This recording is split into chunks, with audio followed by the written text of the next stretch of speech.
So we're going to be talking about being public enemy number one, because you were, let's be honest. You single-handedly...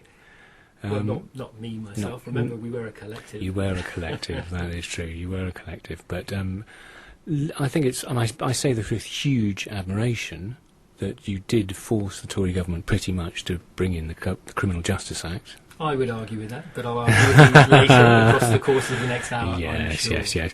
But you were certainly instrumental in bringing the party right to the middle of stuff, weren't you?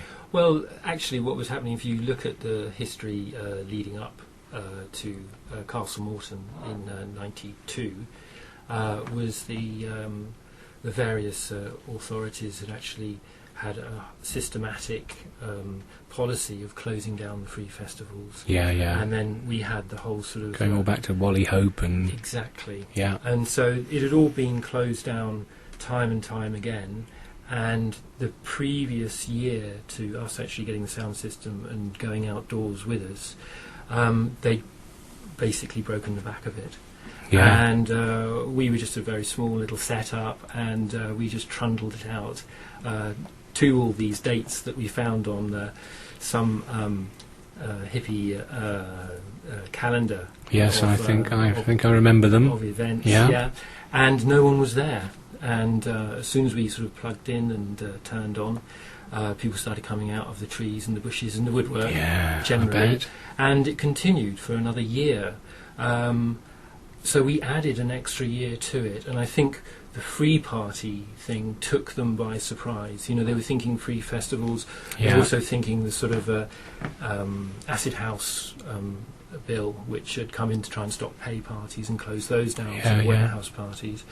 So we sort of came in at a funny angle, took them by surprise, and we squeezed another year out of it before they got our names and addresses, and then came after us and closed us down. And boy, they came after you, didn't they? So I would argue that it wasn't us that actually encouraged it. We actually, as far as I'm concerned, but I would say this, wouldn't you? Would say that? We squeezed another year out of something that had already been closed. Yeah. I'd take credit for it if I were you.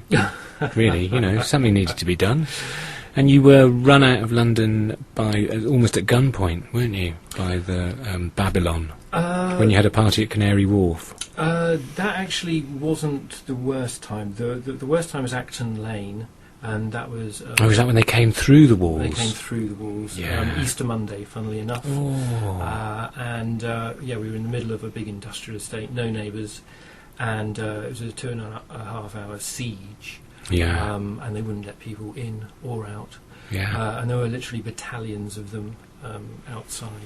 And it got very frightening for everyone indoors.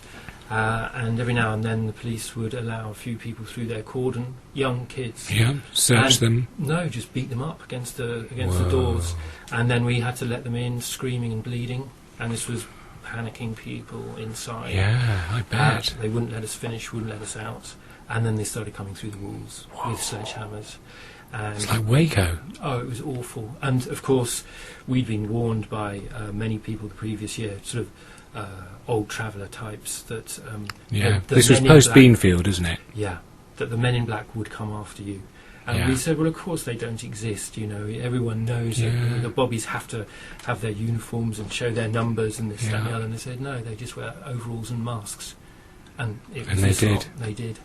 Wow. Yeah, so that was scary. Yeah. And that was just before Castle Morton.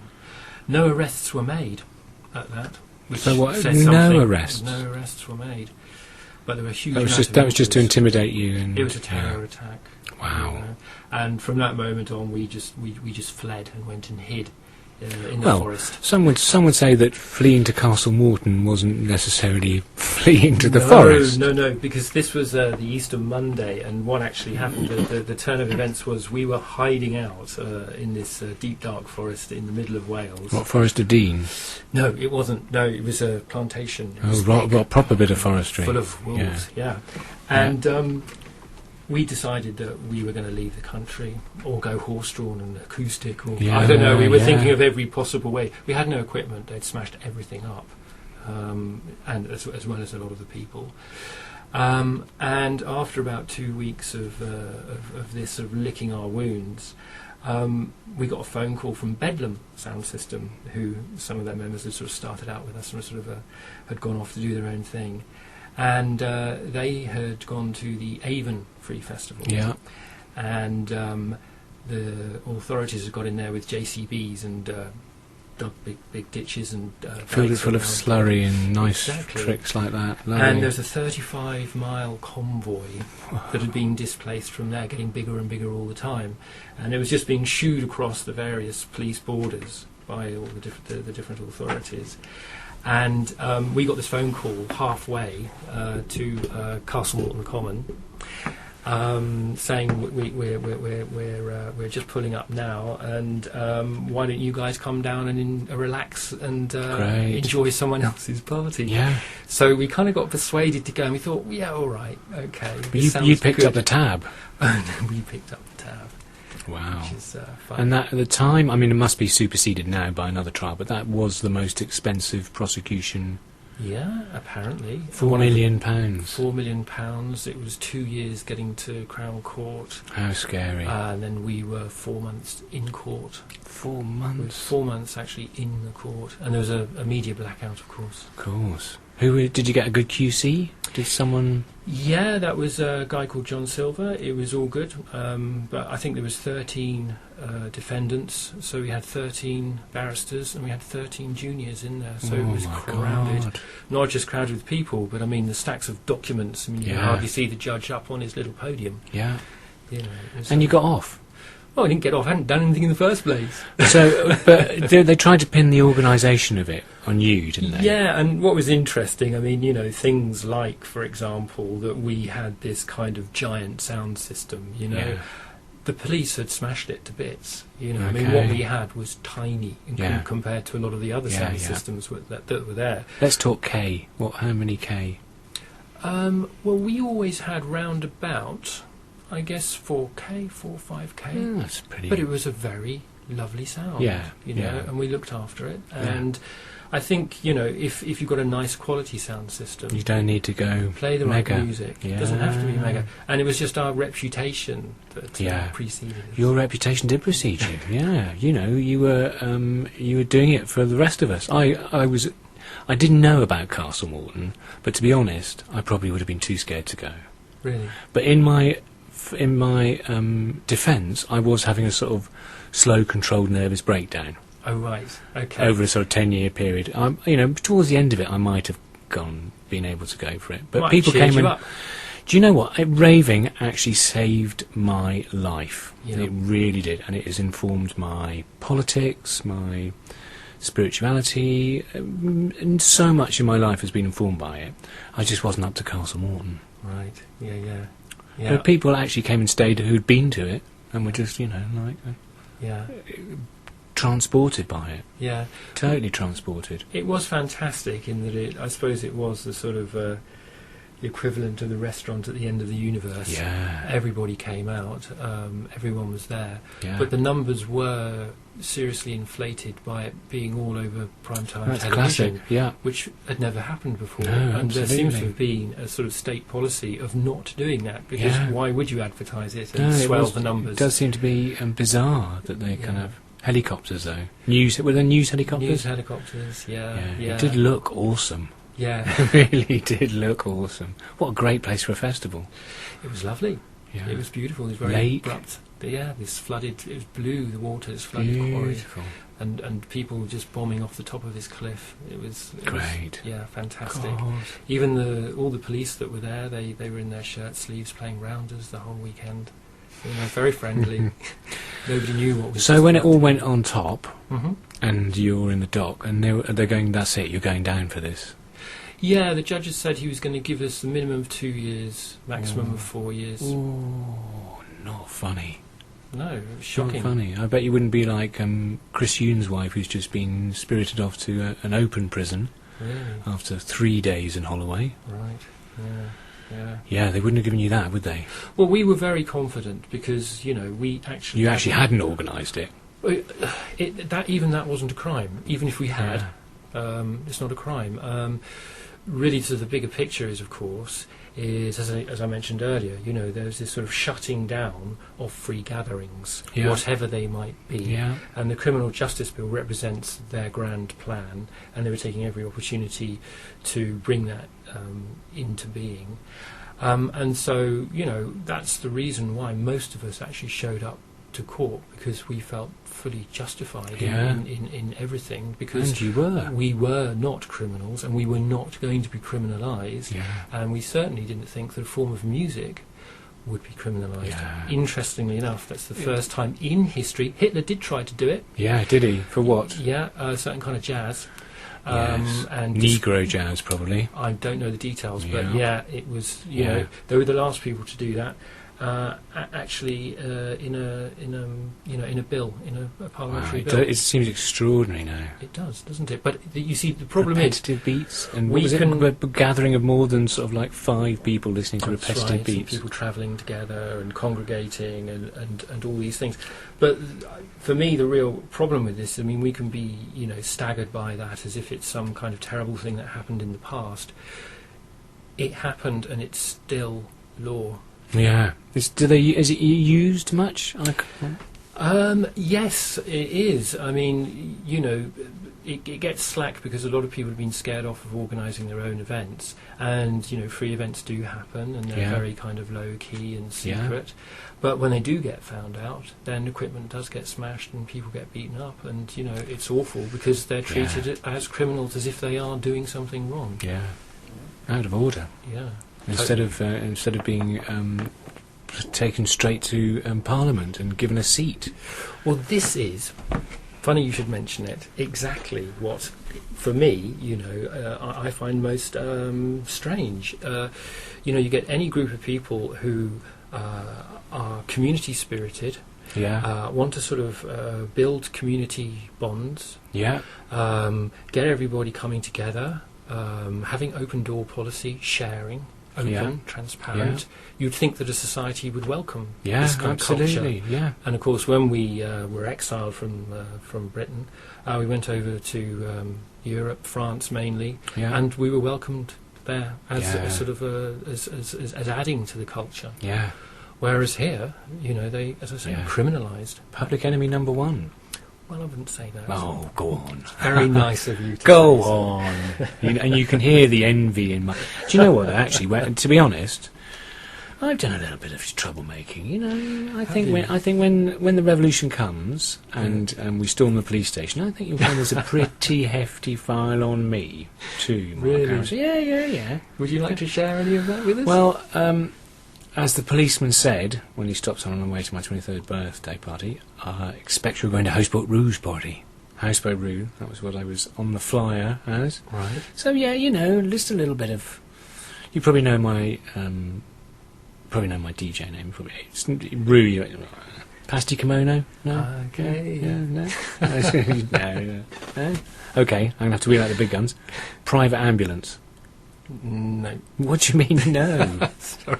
Jesus. I didn't actually perform much out of my sitting room, but I did have a lovely house in the middle of nowhere. So we Right. had a very nice 10 years of partying. Wow, that does sound good. And when was this? In the 90s? Yes, it was 92 Mm-hmm. to 2002, I would have said, with the golden years. I thought you were going to say it's still going strong. Well, I've moved from there. Right. And actually, now living in a terraced house, I find it's very difficult. That was what Yeah. that was the hardest thing about leaving, was going... We were in the middle of nowhere, beautiful river. You know, the only person you'd know is the postman. Yeah. So you could have a party and we'd just carry on, Yeah. and it would just be fine. So I miss it. Yeah. I've had one party in the town. It's very different. Yeah. You know, you sort of dance a little bit and put on some music and go, shh, the neighbours, and then go, who's he? Yeah. You know, you never used to go, who's he, when you were in the middle of nowhere. You're just like, oh, come on in. But Well, that is one of the problems with England, isn't it? Or Britain, should I say? You know, it's we're kind of crowded, yeah, and it is difficult. You know, this sort of free space yeah, is something hard to find. absolutely. It is. It seems crazy, though. You know, there's plenty of places we can actually have a bit of fun with it. I mean, Davidstow Moor, for instance, where White Goddess Festival happened, is purpose-built almost for an outdoor festival, isn't it? Yeah, beautiful spot. Beautiful spot. And that went on for a couple of weeks without... Yeah, a couple of weeks. And, you know, I used to live around there. There's not many... There's only a few... I mean, it must have been fairly nightmarish if you lived within a kind of mile or so, but, you know, I think that's collateral damage. Several thousand people having a great time. You know, get some earplugs, have a whip round, go and say I'm sorry. It'd be all right, wouldn't it? Yeah. Right, we've got a massive. You brought a huge amount of music in to play. I brought one or two. Maybe you'd like to start with that second one, Down Bam Bam. Okay. Let's see if we can do this then.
likes to be left alone.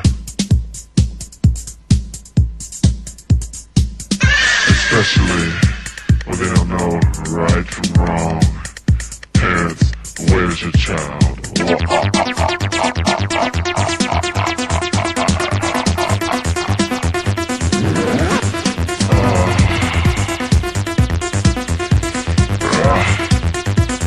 Where's your child?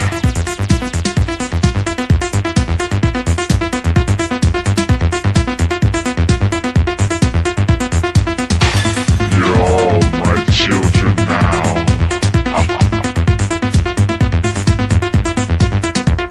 It's so cruel.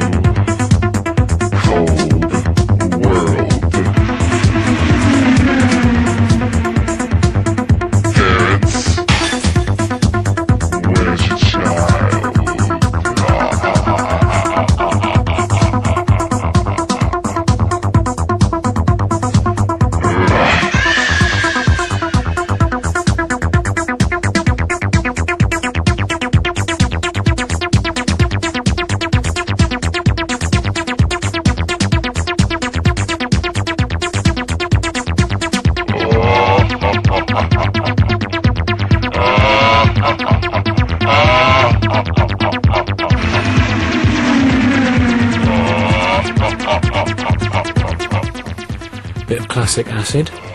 Thank you very much. We just suddenly realised we've done 20 minutes of an hour already, so we better crack on. So the number 23 is something which has been. Are you now called SP23? Were you always? Yeah, SP23, the number 23. It's always been. It's been an interesting number. Some people have lucky numbers. I certainly wouldn't call it a lucky number.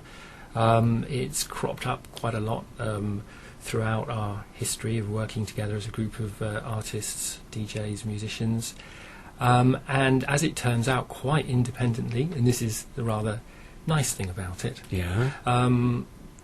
Independently, and seems to have a similar kind of feeling to it. I won't even say symbol, because I think it's a kind of an anti-icon.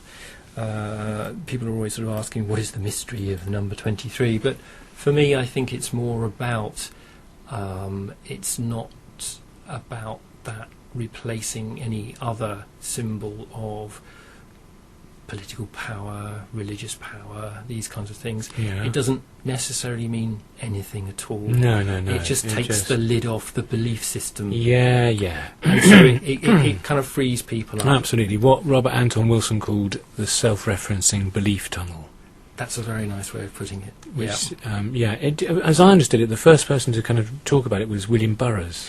So you were telling me earlier, Yeah, which is interesting. there was something about a captain of a ship who, had a sort of 23 thing, and William Burroughs sank on the 23rd. Oh yes, the catalogue of disasters. Yes, and William Burroughs was like, "Watch out for that number," and he said it to someone, and it's just that's where the kind of meme starts. And maybe he was right. well, maybe he was right, and Robert Anton Wilson went, of course, it could be anything. It's about sort of focusing the will and spotting patterns and fading out everything else, but once you do start to spot it, it really does start to... Well, what was actually very interesting, and I sort of witnessed this myself, we were well into the number before we actually realised that there were these other sort of That's really quite weird. groups. Yeah. And there were books about it. Yeah. And, I was the person who started introducing it into our symbols, our flyers and posters and things like this. Wow. And I can absolutely guarantee you it wasn't because it was referenced from anywhere else. It was just a proper independent... There you go. Yeah. That's so cool. So we stuck with it. And for us, it's on a lot of our backdrops and our flyers and record labels, this kind of thing. And it does kind of represent that kind of free space. Yeah. Where there are no belief systems. Hakim Bay. A kind of TAS kind of idea. Yeah. TAS stands for Temporary Autonomous Zone, doesn't it? Yeah. Which, interestingly enough, I think was published in 1991. So it probably was. There was all that sort of thing going on as we were sort of out there in the wilds with the sound system, sort of living that kind of life. So, should we talk a little bit about raving then, in general? If you like. I quite like to, yeah. I mean, I was saying it's been a huge thing in my life, and I describe myself as a raver at every possible opportunity, and I really believe in its kind of its core ideals. I think it was an incredibly optimistic, powerful, anti-Thatcher thing that came along at just the right time and saved so many people I know. It's difficult to differentiate when we talk about raving. People would almost always think about the drugs, and they are a vital part about it, and we will be tiptoeing around that topic. But, it's not just that. It was the whole scene.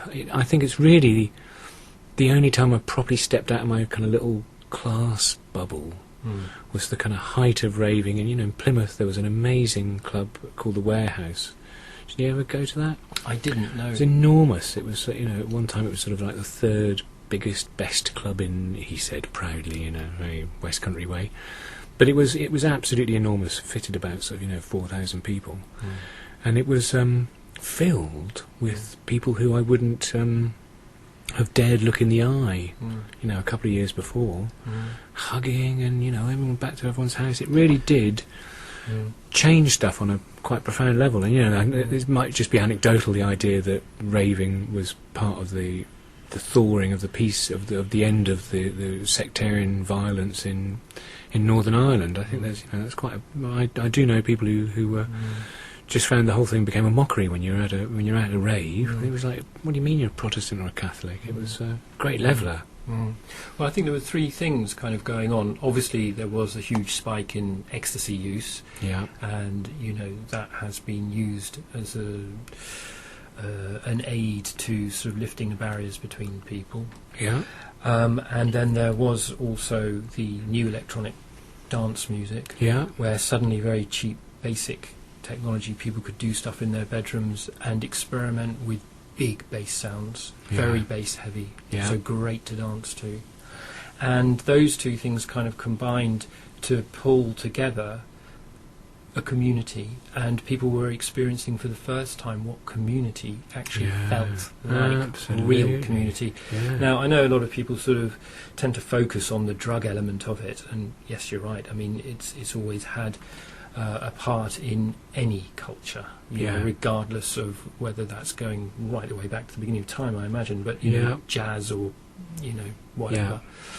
And I suppose raving is connected with ecstasy, but I think more importantly there is that bond of those people coming together and people not feeling nervous of each other, or just aggressive towards each other.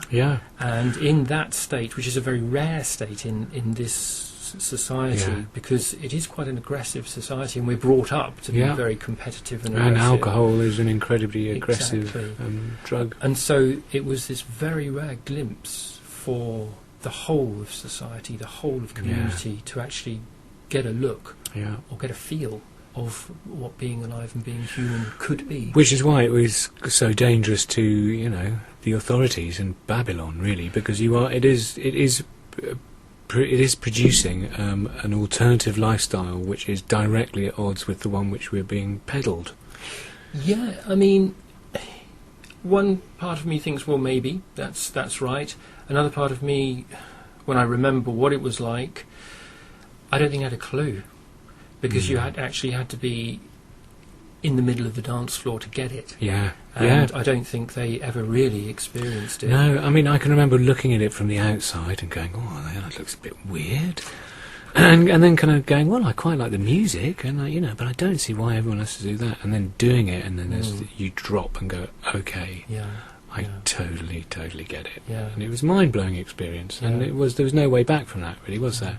I mean, just to answer your first point there, I mean, I think you are definitely right, because I'm doing this research now for this book about that period, and it turns out that especially the Tory government were bringing in legislation from pressure from various corporate lobby groups, like, for example, the leisure industry and the breweries. This happened just a couple of years before we actually got the sound system with the Bright Bill, and he actually called it the Anti-Acid House Bill, and boasted about the fact that it was going to close down those parties and get back the pub sales, which had dropped by 30%. And it turns out he actually did work for... I bet. Well, he was the MP for Luton, which is... Well, there you go, okay, And of course where Exodus was making a lot of noise on their own. Absolutely. So, there was all this sort of thing going on in the background, which at the time, we were a little bit too busy to notice. What was the fuller implications, So you are writing a book. Yes, I am. A Darker Electricity. That's the working title. Get a move on. I read extracts from it. I'm gagging to read it. Good, I'm glad. As are lots of people. Well, there are extracts on my website, which I'm sure we can give details at the end. I'm sure we can, But I mean, I'm hoping probably within the next year it should be out. Good. Great. But it's been a big project, because most people are actually still alive. So you can't tell the proper stories. No, I can, but I have to do it justice. So have you been having to go to everybody who's involved and go, this is what I'm saying about it? Is that cool with you? No, I'm interviewing everybody. Okay. And we're comparing notes. So even though it is obviously through my eyes, and it is a narrative non-fiction. Yeah. You know, you're taken right back there as it happens. But also at the moment I'm working on the hindsight part of it, which is to mesh it up with the history of the politics as well. Because as I just said earlier, of course, we weren't aware of a lot of the stuff that was going on in secret in Whitehall. Absolutely. Whereas now I am. Yeah. And so I can fit the two stories together, and it makes very interesting reading. I bet it does. There are not going to be any injunctions coming out, so... We shall see.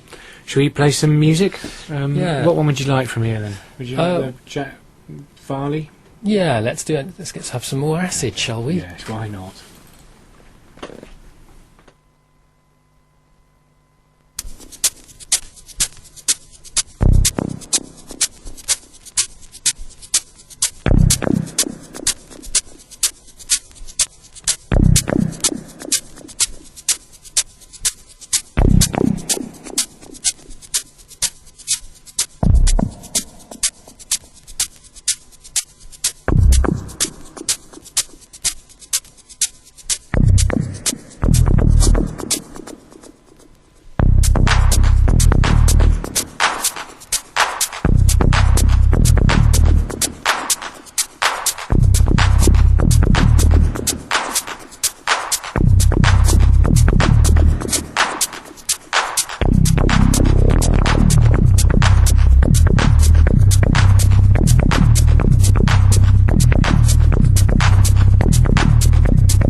Seems criminal to fade that out a bit, but we're running out of time. So, you want to tell us who that was? Yeah, that was Farley Jackmaster Funk, and that went back to 88. Did it really? House That's Records. really nice and dirty, isn't it? The way we Really love good. it. Really good. Where were we? We were in a field somewhere, raving. We weren't were in a field, yes. Jarvis Cocker's slightly bitter take on it, I always thought. Where is this the way the future's meant to feel, or just 20,000 people standing in a field? I was like, do you know what, Jarvis? Get with the programme. It's not. Don't be so down on it, man. You know. Clearly not come to one of our dues. No, absolutely not. So, SP23, you took voluntary exile, didn't you? Really? Well, I suppose you could argue that, but they Did you made jump our away? lives Yeah. impossible. Yeah. As I said before, the full weight of the baddies in black overalls came after us. Yeah. And Cameras and truncheons and yeah, so there was the violence, and there was the police monitoring. We had plainclothes police outside the door all the time. They recorded, as it turned out, all our phone conversations. It was of course they massive. did. Of course they did. Yeah. And this big court case against us, and what have you, and prison sentences hanging over our heads. And we managed to get the sound system out of the country in our big convoy of matte black military vehicles. Yep. The Soviets were basically moving further east, and they had all these big camps where they were basically burning all their kit. Wow. And for a very small bribe of cigarettes, you could get in there and help yourself to various things. Some people had MiG fighter jets. We had a couple of tank transporters. Lots of furry Russian hats, Yeah. which was good because it was minus 23 out there. Yeah. -23, of course. Of course. And so we just found there was much more space, much more hardware lying around. We had a huge following. We got involved in putting the technical movement together. And we got busy over there. The people who'd been arrested had to then come back 2 years later and fight their corner. And we were all found not guilty by the jury, who were a very nice bunch Lovely. of human beings. Yeah. Yeah, and that was a great moment. Yeah. That was a proper rush. I bet. That was. What, standing up and not knowing which way it was going to go? And then it was not guilty right away across the board. So that was good. But then, of course, they brought in the criminal justice bill behind that. And so we stayed out there travelling. Very early on, we'd realised that we were about movement. Yeah. It wasn't about overstaying our welcome. It was about bringing new music to new places, picking up on new influences, new people joining us, different people going off and seeding other So projects. how are you all feeding yourselves then? We were mainly busking. I mean, that's what Yeah. we were. We were Yeah. busking electronic music, Okay. you know. So Yeah. we always passed a bucket. Yeah. And, we had a big converted showman's trailer with a studio in it. So we made a lot of records. Yeah. We printed all our own T-shirts. We did the raves, passed the bucket there. Must have been times when you were hungry though. In Berlin, yeah. Am I right in thinking that you were right above Hitler's bunker? We were right on top Fabulous. of Potsdamer Platz, and we were surrounded by... There was Hitler's bunker to the left, and there was SSHQ to the right. And we were on the no man's land between the two walls, because the Berlin Wall was actually two walls, which the space in between was drenched with weed killers, so the machine gunner's line of sight wasn't interfered with, and it was toxic. Nothing was growing there. But this is what the equivalent of Piccadilly Circus is in England, but it was just flattened rubble, and so it was a good park-up space for us. Great. No, it's not unfair to call you a techno-pagan, is it? I don't know whether you still There's a certain are. Poetry to it. There I is a certain suppose. poetry, and there's a certain belief system. There was, you've gone on record as, having an idea that there is that this music maybe in a tradition going all the way back to Jericho, that there is something, you can affect in religious change through this music. I'm not fond of the word religious. Religious to me, just to sort of qualify that, and my take on it, is actually about a kind of priesthood intervening between the physical human being and the human spirit, or the nature spirit, the wider cosmic spirit. And that kind of hijacking process is what I call religion. Okay. So, yeah, there is a sort of thing going on with a sort of paganism-ish, but that is more for me about being in contact, in deep contact with nature. And I think when you're out in the deep and mystic green, dancing all night, connecting sunset to sunrise, then you're in a pretty good spot. Yeah, and with you. there's a very interesting thing occurs doing that. Yeah. And some people like to use the word shamanic. Yeah. That's a word. Magical. Magical. It's a lovely word. It's, as I say, it's poetry. There's no single truth, but it's often good to use descriptive words to sort of give the coordinates of what you're trying to say. Well, I think you're right. See, I like to try and reclaim the word religious from religions, but the root of the word religion is from the Latin ligare, which means to bind. So I can see where you're coming from. It is a constricting thing, but I just like to try and liberate it from. Good. Someone's got to do it. Well, do you know? Yes, our cuddly new Pope has shown his true colours in the past couple of days. He was talking about the Prince of Lies. The Prince of Lies. That's what he calls the devil. Okay. I'm not familiar with him myself. Well, he's all very chatty. Everyone's like, "Oh, he's lovely." And what the Prince of Lies? And guy, come! Surely you've done some sort of cross. You must have met him. The devil himself. Must have met him at one of your parties. I mean, he would have turned up and just offered some words of wisdom, surely. Yes, well, the Pope does. And he says that homosexual marriage is part of his machinations. Right, I see. True colours. Yeah. Well, no big surprises there, then. No big surprise. I don't know why everyone was going, "Oh, look, he's rather cuddly," and he's yes. But not in that way. Not in that way. Absolutely not. Do not cuddle him in that way whatsoever. No. So you got a project that I couldn't click on my iPad. Commoners Fair. What's that? Yeah, Commoners Fair. It's something a group of us are sort of getting together. The idea has, I suppose, come from my experiences of the Free Party movement, but just dispel that kind of. It's not a rave. It's not a rave. Nope, it's not a rave, but it could be a rave. It could be anything you wanted it to be. It's all about. Back in the day, we felt that we were holding ground. We were holding common ground. Yeah. We'd understood how in history there'd been enclosures and how people had been starved off the land and into the factories and the mills. And, this was actually the real history. And so to take back those common spaces and and reclaim them as dance floors of celebration and community, as we were talking about earlier, was what really drove us. And since then, everyone involved is still making music and performing on a professional basis now. We are where we are with it now.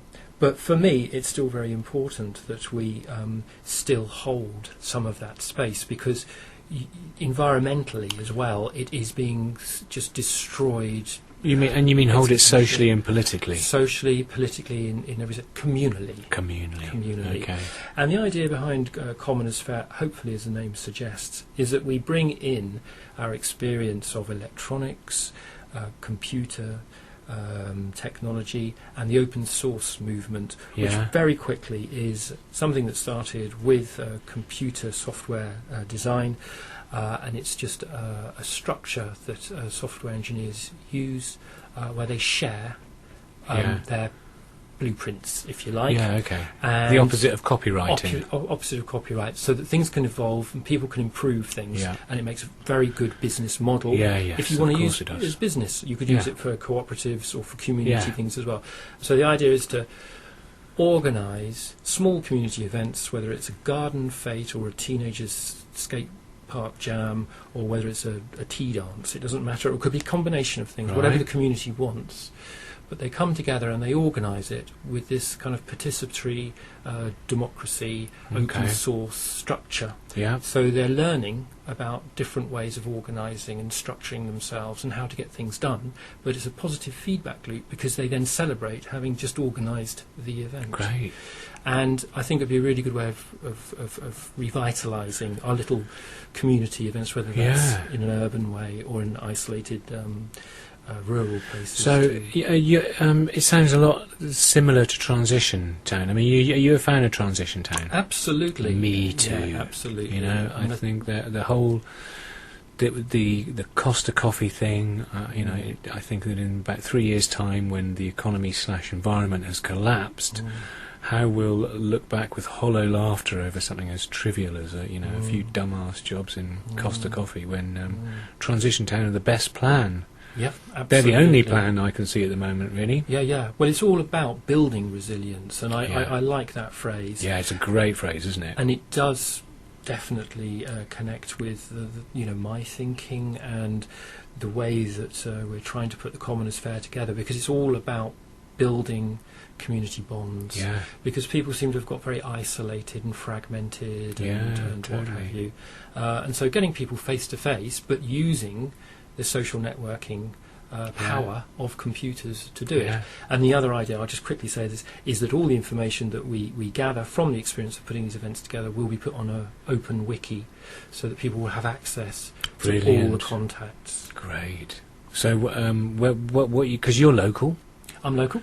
you're a TQ9er, I am indeed. as the doctors say when they go, "Oh God, it's a TQ9er." Won't be a vaccination in sight. So, what's happening here then? What's happening here? Well, we just literally put it together just 2 weeks ago. I got the website up, and so if anybody's interested, again, please go along to that website and get in touch. We're looking for, everybody's contribution is valued, whether that's just ideas or whether you're a musician or whether you're a techie. I am definitely looking for somebody who could help me put the wiki together, because I'm not a geek, I'm afraid, at all. No. Okay. But yeah, and check it out. I mean, I could talk for a long time about it, but there's all the details there online if anyone is interested in getting involved. Fabulous.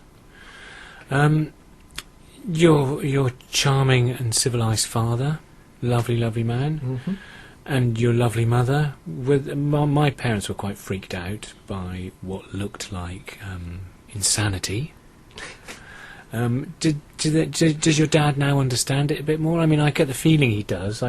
History has proven you fairly justified. I think he's very proud of what we've achieved, really. I mean, yes, there's this huge weight of government propaganda. I don't know if that's still relevant now. I mean, back in those Thatcherite years, then yes. I don't know. I would think that the things that have happened in the past couple of years involving the police and the press and government, and just seeing quite how rotten and interconnected everything is. I think you more and more you're not. You're always the good guys in my eyes, but more and more to a wider audience. It seems that there is, sometimes there is a right and a wrong, and you guys were right. And Yeah, I don't know. I remember chatting to a copper. They were all in their full riot gear, surrounding this field with all these young people dancing, not causing any trouble. And his biggest problem seemed to be that we'd scored a victory, is what he asked me. He said, "I suppose you're happy because you scored a victory against us." And it was actually nothing to do with that. Yeah, it He wasn't totally about got the wrong end of the stick. yeah, And he was a nice guy, and I could walk with my friend in between this line of riot police with no problem. They didn't mind chatting about the weather and just making polite conversation. But anyone that tried to run across the line, they just got pursued by a great sort of rugby scrum of cops. So there seems to be that sort of element in it all, that if you are made to feel as if you're doing something wrong, or they perceive you're sort of doing something that you shouldn't be, which is why I've got the problem with the criminalising the youth and youth culture. Yeah, it's a terrible thing to do. It is a terrible thing. Very slippery slope. Yeah, absolutely. And things have got to change. You know, I'm very much up for trying to change that. And the commoners' fair and that idea, instead of us being full of bravado and raising the flag and digging our heels in and saying rah, you know, which is maybe what we were doing in the past. I'm not quite sure. It's debatable. Yep. Just get everyone involved and the kind of music that people want to listen to. Brilliant. So hopefully, I think that angle. Yeah. So when you say we, is that SB23 who are doing that, or is that you? It's a slightly wider group. Anyone who wants to get involved can do, as with all good open source organisations. But SB23, which was the name of our original communal studio back when we first left this country.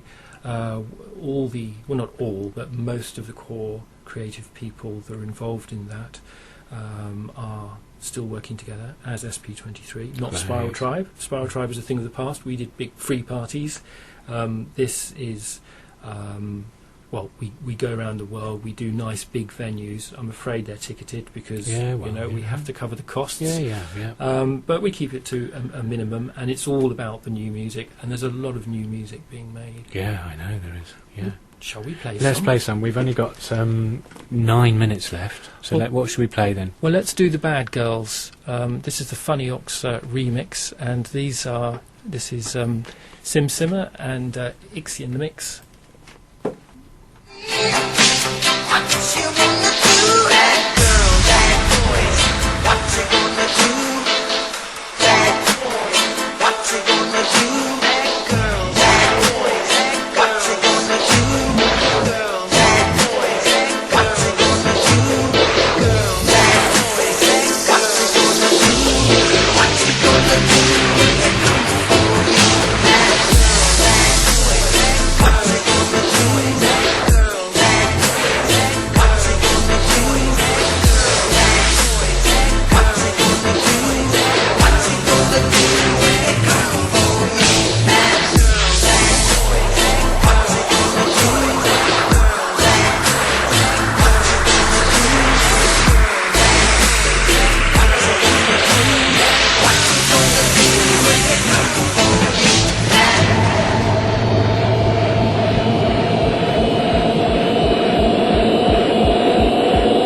girls.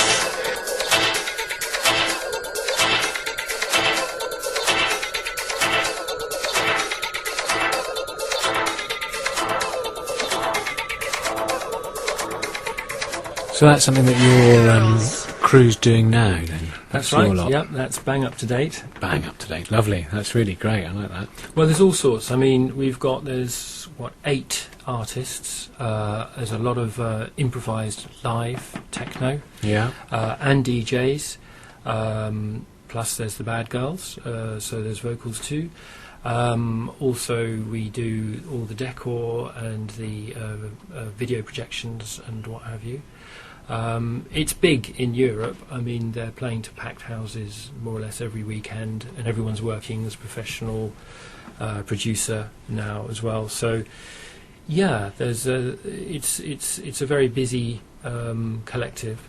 But we are coming to England. It'd be our first time back on British soil. Yeah, because you were on, I want to call it HMS Schnorbitz, but it's Stubnitz. Stubnitz. Do you remember Schnorbitz? No, I don't.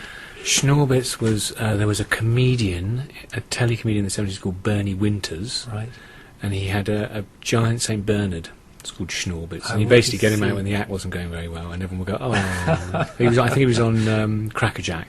Oh, okay. Yeah, no, that takes me back. No, it wasn't that dog. No? It was a Soviet ship. Soviet, torpedo Not to be confused boat with the dog. with the giant dog. I mean, a good place for a party, Yeah. St. Bernard, if you could get get it all thoroughly Plenty of rigged space. out. Plenty of space, yeah. So you did a party on a boat, but this is on soil. It was a ship. Ship. Yeah, it was large. That was just outside, in front of Canary Wharf, which was How an interesting ironic. venue. Yeah. But this is going to be at the Village Underground, and it's on April the 19th. Yeah. And again, if you go to our website, Yeah. all the details are there, and you can get tickets Yes. online. I would like to get tickets. Is it an all-nighter? It is. It's licensed till 7 a.m. Fabulous. And it's a very vibey venue. Yeah. Big old Victorian warehouse made of bricks Lovely. with railway arches and a glass roof. Lovely. Glass roof. Classy. Great. Well, that's nearly us done. Well, it's been fantastic. We'll have to get you back. Thank because you. we That'd could be nice. we have there's so much we haven't covered. Yeah, and Really? more music to listen to. Loads more music to listen to, and how exactly I can become SB23's shamanic padre, because I'm sure there's a When they come and kill us. yes, okay. Okay, you got the job. Good. Well, actually, we're our Alabama 3's official undertakers, which is not as busy a contract as you'd expect these days. Really, there's a lot of, a couple of times a year, what we'd call disposals, where Yeah. someone turns up with the deceased in a holdall. Right. And no family, no friends, just get on with it. No But questions. No questions asked.